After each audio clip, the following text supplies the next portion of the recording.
Hello, I'm Dr. Feinberg. Today's lesson is on the story impression. You will need 3 pieces of paper and a pencil. Once you find those materials, let's get ready to write. Please click the arrow in the bottom right corner of your screen.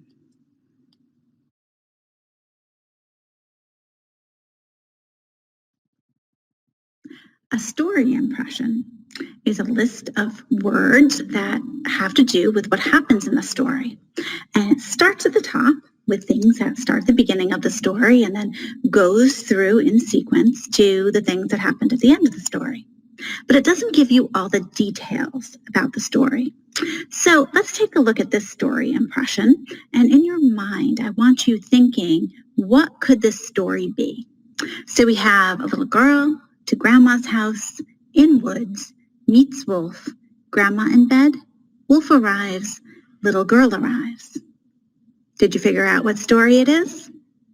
Take a moment to hover your cursor at the bottom of this screen and record your answer.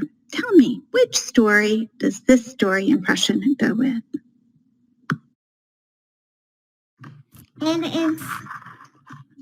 It's Rhode Riding Hood.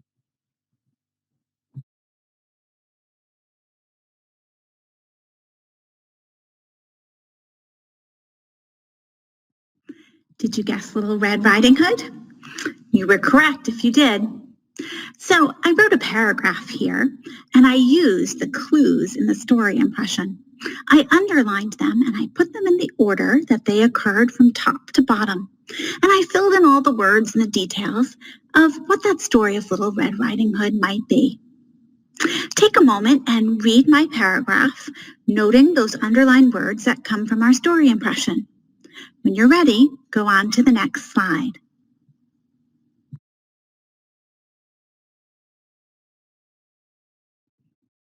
On this slide, I wrote a different story using the same clues in the story impression. Little girl to grandma's house in the woods, but I pretended that I didn't know the story of Little Red Riding Hood, and I made up another silly story. I was still able to use all those words, but it's not the story of Little Red Riding Hood. Take a moment and read my silly story here, and notice that I still use the story impression within it.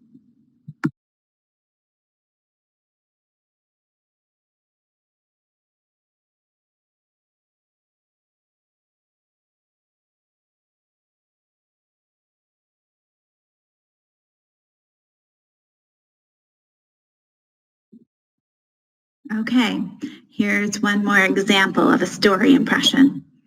Let's read down the words. Invitation, can't go. Fairy godmother, ball, meets prince, loses glass slipper, happily ever after. If you know what story this story impression is from, go ahead and respond in either a video or a voice recording.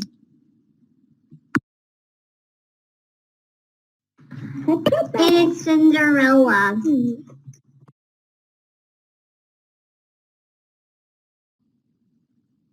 Now you're going to get to do some writing. So this story impression, I know that you haven't read the story that goes with it. The words are turkey, pancake, to the doctor, into the dining room, contest, and to the circus. In this story, all those words are in it, and they go in that order. So take one of those pieces of paper that you have in front of you and write the story that you think could go with these words. Make sure you use all the words, use them in that order, and underline them in your writing. When you're done with your story, record yourself reading it on this slide, then go on to the next slide. A turkey is named Guy. He eats pancakes. Then he goes to the doctor.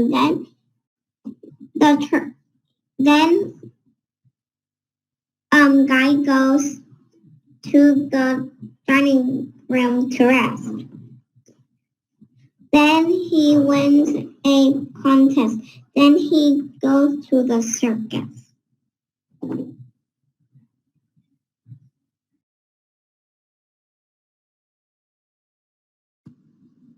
Now listen as I read the actual story that goes with that story impression. The story is Mr. Pancake Turkey. As I read, think of your story that you wrote. How close is it to the real story? What's the same and what's different? Read along with me as I read aloud. Early one morning, Farmer Francis set out to feed his turkeys. He was the owner of a tiny little turkey farm. He was the poorest man in all the land, but he was happy. He had lots of work to do every day, and most importantly, he had to feed his turkeys. When he walked into his tiny little barn, he noticed something very strange. One of his turkeys was as flat as a pancake. He thought that perhaps the other turkeys were stealing his food. So Farmer Francis put the flat turkey into a separate room so that he could eat by himself. The next day, Farmer Francis set out again to feed his turkeys. When he arrived at the barn, he noticed that the flat turkey was even flatter. He was still as flat as a pancake. "I'm going to call you Mr. Pancake Turkey," said Farmer Francis to the flat turkey, "but I'm also going to make sure you get all plump." "Gobble, gobble," replied Mr. Pancake Turkey. Farmer Francis placed twice as much feed in Mr. Pancake Turkey's feeder and set out to take care of the other turkeys. The next day, Farmer Francis set out again to feed his turkeys. He went in to check on Mr. Pancake Turkey to see if he had gained any weight. Mr. Pancake Turkey was still flat, but all of the food was gone. "Why aren't you getting plump?" Farmer Francis said, frustrated. "Gobble, gobble," replied Mr. Pancake Turkey. Farmer Francis decided to take Mr. Pancake Turkey to the doctor. "My turkey won't get plump. Can you help?" pleaded Farmer Francis to the doctor. "Well," replied the doctor, "there is one thing you can do. You can eat with your turkey to make sure he is eating all his food." "Gobble, gobble," replied Mr. Pancake Turkey. That evening, Farmer Francis brought Mr. Pancake Turkey inside his house to eat with him and his wife. "What on earth are you doing bringing a turkey into the dining room?" bellowed Mrs. Farmer Francis. "I need to make sure that he eats and gets plump," said Farmer Francis. "He's too flat."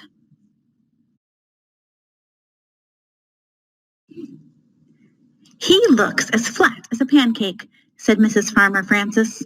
"Yes, he does," replied Farmer Francis. "Gobble, gobble," replied Mr. Pancake Turkey. Mr. Pancake Turkey ate everything that Mrs. Farmer Francis and Farmer Francis fed him. He ate and he ate and he ate and he ate, but he still didn't get any plumper. Not one little bit. "What am I going to do with you?" asked Farmer Francis. "Gobble, gobble," replied Mr. Pancake Turkey. Farmer Francis decided to take Mr. Pancake Turkey to a pumpkin pie eating contest. They watched as all the contestants ate as much pumpkin pie as they could, and the person who could eat the most would win a trophy. The biggest man in all the land was there, and he ate 15 pumpkin pies. "You need to eat like him," said Farmer Francis. "Gobble, gobble," replied Mr. Pancake Turkey. Farmer Francis simply couldn't win. Mr. Pancake Turkey just wouldn't get any bigger. He didn't know what to do. "Why don't you take him to the circus?" suggested Mrs. Farmer Francis one day. "No one has ever seen a flat turkey before." Farmer Francis thought it was a great idea and decided to take Mr. Pancake Turkey to the circus. Everyone was amazed to see such a strange-looking turkey, and it wasn't long before word got out and people started coming from all over the country to see Farmer Francis's special turkey. He became the most famous man in all the land. Farmer Francis became famous for his flat turkey. He began traveling around the country showing everyone how special his flat turkey was. He was no longer the poorest man in all the land. With the money he made, he was able to buy a new big barn. He had everything that he could have possibly dreamed. "I have everything I could have ever imagined." "Yes, you do," said Mrs. Farmer Francis. "Gobble, gobble," replied Mr. Pancake Turkey. Now it's time to take your second piece of paper.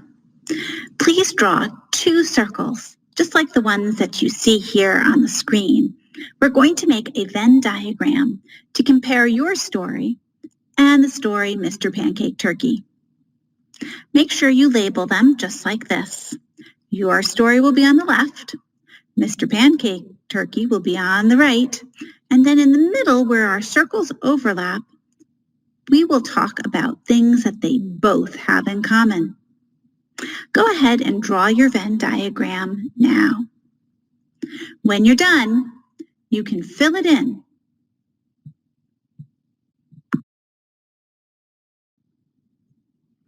Now that you're done with your Venn diagram, I want you to share it with us. So make a video comment here and hold your Venn diagram up. Explain to us the things that were just in your story, the things that were just in Mr. Pancake Turkey, and the things that you decided were in both stories. This is my tape diagram. It has my story, both, and Mr. Pancake's turkey. In my story, the turkey was not flat, and he didn't work at the circus or make money at the circus, but he was flat, and Mr. Pancake Turkey in the book, and then he did work at the circus or make some money at the circus. Nothing really. That's my tape diagram of my book.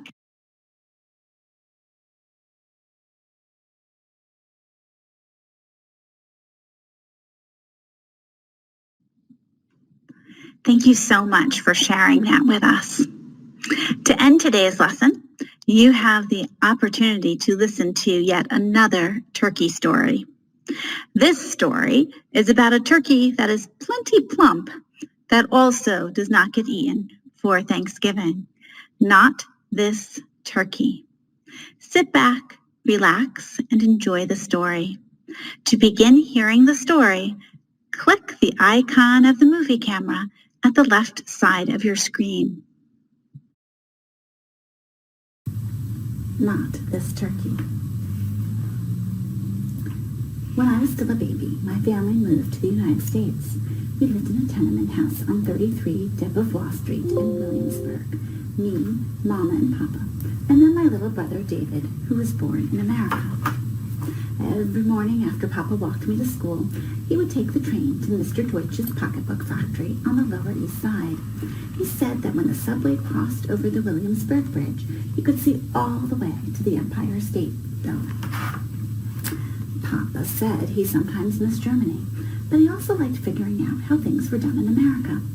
Like the morning Mrs. Deutsch told Papa to put his name down for the Thanksgiving raffle. "What's a raffle?" Papa asked. "Don't be such a greenhorn," said Mrs. Deutsch. "It's a Thanksgiving prize." We'd been living in New York for 4 years, but we'd never celebrated Thanksgiving. Mama made stuffed cabbage and noodle kugel for our holidays. But that day, Papa said to Mrs. Deutsch, "Why not? New country, new celebration." It was almost closing time when Mr. Deutsch came out of his office and yelled, "Time for the raffle." "Who cares?" said Mr. Schwartz.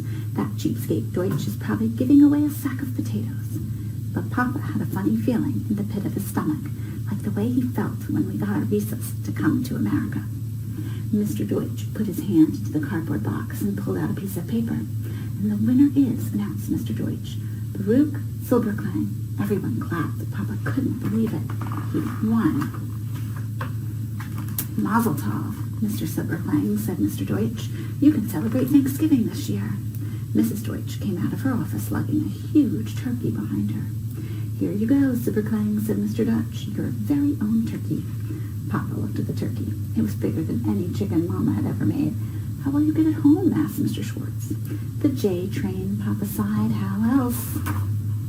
It was a long walk to the subway. Papa was never so glad to see the train pull into the station. But it wasn't so easy once he got on. The turkey was noisy. When they reached the Flushing Avenue stop, Papa took the turkey out of the box and held on to its rope. But as soon as he stepped off the train, a big gust of wind blew off his fedora. Papa ran after his hat, and the turkey ran in the other direction. "Come back here," yelled Papa. Papa ran after the turkey and grabbed the rope. Then he ran after his hat and caught it with his shoe. Finally, holding on tightly to his hat, Papa and the turkey walked down the stairs to the street. All the neighbors stopped to stare at Papa and his turkey when he walked down our street. "What you got there, Mr. Silverplane?" asked Mrs. Caparimo. Papa just smiled at her and pulled the turkey up the stairs to the 4th floor where we lived. He opened the door and called out, "Rivka, Mel, come see what I brought home today." "Was ist das?" asked Mama. "It's for Thanksgiving," said Papa. I knew all about eating turkey on Thanksgiving. I couldn't believe we got to have a real live bird in our house. The turkey followed me around the apartment all afternoon, gobble-gobbling. Papa said the turkey was a he. Every time I turned around, the turkey would stick out his tail and puff up his feathers. Papa said that was because the turkey thought I was a hen. That made me laugh. Papa thought we should call the turkey Indik. That's the Yiddish word for turkey. Mama didn't think we should name the turkey at all. "A turkey doesn't belong in a 4th floor walk-up," said Mama. "He belongs with Mr. Cohen." Mr. Cohen was our butcher. I didn't want to think about bringing Indik there, but Mama was thinking about what to make for Thanksgiving, which was only in 2 days. Now that we had a turkey, she was inviting the whole family to dinner. Aunt Shandell was making stuffed cabbage, and Aunt Hanella was bringing her famous noodle kugel. "Now we'll have turkey too," said Mama, just like all the neighbors. I sat at the window, leaning against Indik's feathers. I didn't want to lose him.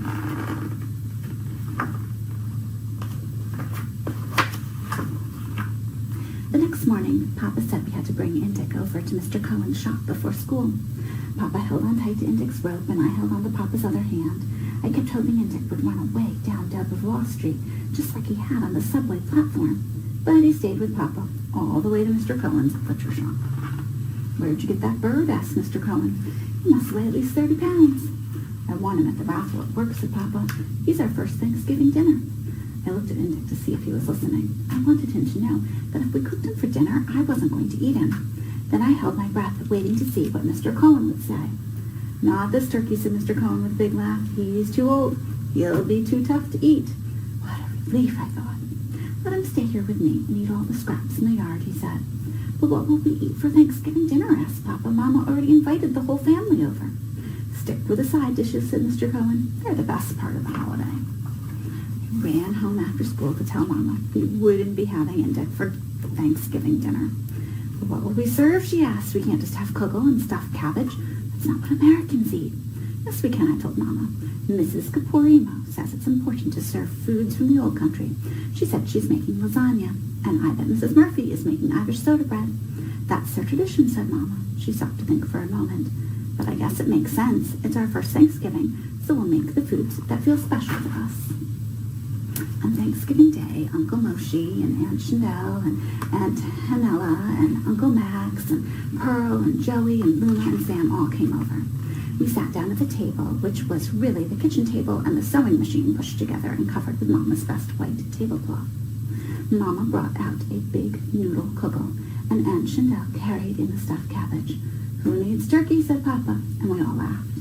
He looked at all of us and said, "This is what we're thankful for, that we're all here and we're all together." Guess what? Eating noodle kugel on Thanksgiving became our family's tradition. And Indik really liked it too. I brought him a big piece the next day, and he ate it all up.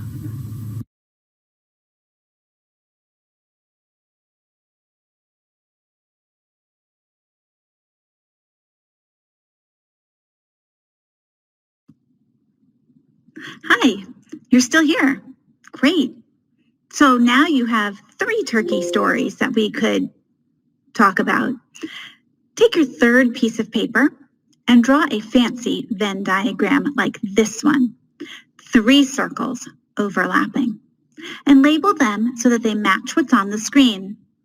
Your story at the top, Mr. Pancake Turkey over here on the left, and not this turkey over on the right.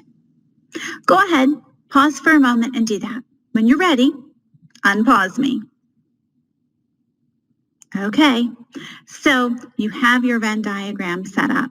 Remember, where they are over on the side, you're putting things that are just about that story. But where they overlap, they have to share things in common. In the middle here, you're going to put things that all three of those stories have. They all have a turkey.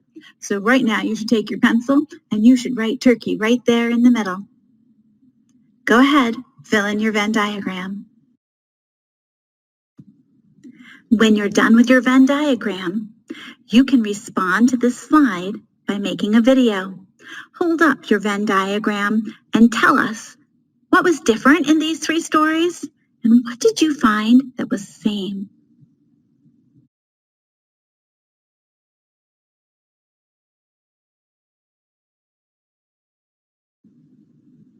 Terrific. I've really enjoyed seeing your work. Thank you so much for sharing with me.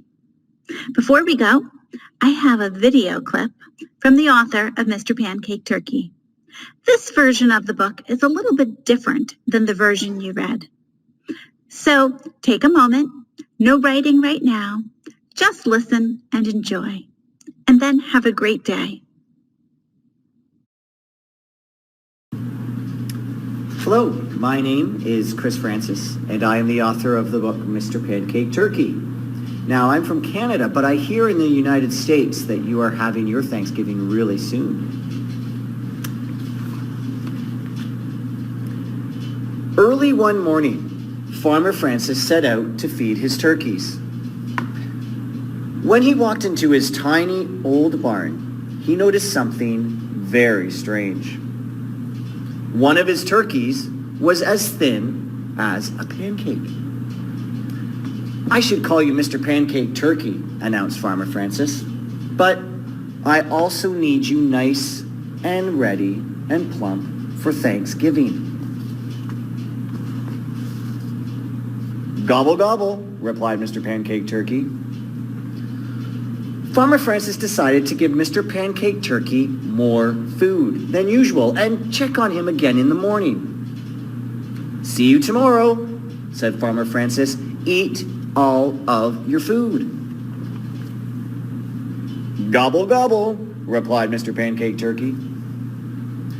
The next day, Farmer Francis returned to his little old barn and noticed Mr. Pancake Turkey was even thinner. He decided it was time to take Mr. Pancake Turkey to the vet. "My turkey won't get plump," pleaded Farmer Francis. "Well," replied the vet, "there is one thing you can do. You can eat with your turkey to make sure he is finishing up all of his food." "Good idea," replied Farmer Francis. "Gobble, gobble," replied Mr. Pancake Turkey. That evening, Farmer Francis brought Mr. Pancake Turkey inside his house to eat with him and Mrs. Farmer Francis. He ate baked beans, broccoli, carrots, squash, corn on the cob, and mashed potatoes. He ate, and he ate, and he ate, and he ate. But he still didn't get any plumper, not one little bit. "What am I going to do with you?" asked Farmer Francis. "Gobble, gobble," replied Mr. Pancake Turkey. Farmer Francis decided to take Mr. Pancake Turkey to the zoo. He thought he would show him the fattest and plumpest animals, hoping that they would inspire Mr. Pancake Turkey. He showed him the hippos, the elephants, the pigs, and the largest bird in all the land, the ostrich. "You need to get nice and big like these animals," demanded Farmer Francis. "Gobble, gobble," replied Mr. Pancake Turkey. But Mr. Pancake Turkey still didn't get any bigger. So Farmer Francis decided to take him to a pumpkin pie eating contest. The biggest man in all the land was there, and he ate 15 pumpkin pies. You need to eat like him, said Farmer Francis. Gobble, gobble, replied Mr. Pancake Turkey. But Mr. Pancake Turkey still didn't get any plumper. It was time for Farmer Francis to take him to the grocery store. He bought Mr. Pancake Turkey all the food he could have ever imagined.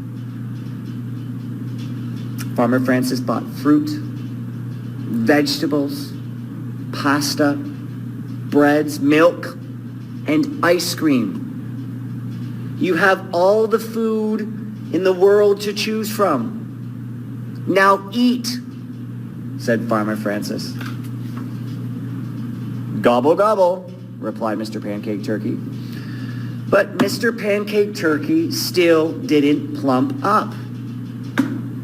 Farmer Francis was confused. The only thing he could think of was to take him to the local gym. Farmer Francis knew how lifting weights made people big and strong. You need to lift weights so you can be big and giant like these men, demanded Farmer Francis. Gobble, gobble, replied Mr. Pancake Turkey. But Mr. Pancake Turkey was still as flat as can be. Farmer Francis finally had enough. He simply couldn't get Mr. Pancake Turkey plump. I give up, said Farmer Francis with a sigh. He walked Mr. Pancake Turkey back to the barn to join the others. It was just no use. Goodbye, Mr. Pancake Turkey, said Farmer Francis, closing the barn door. Gobble, replied Mr. Pancake Turkey.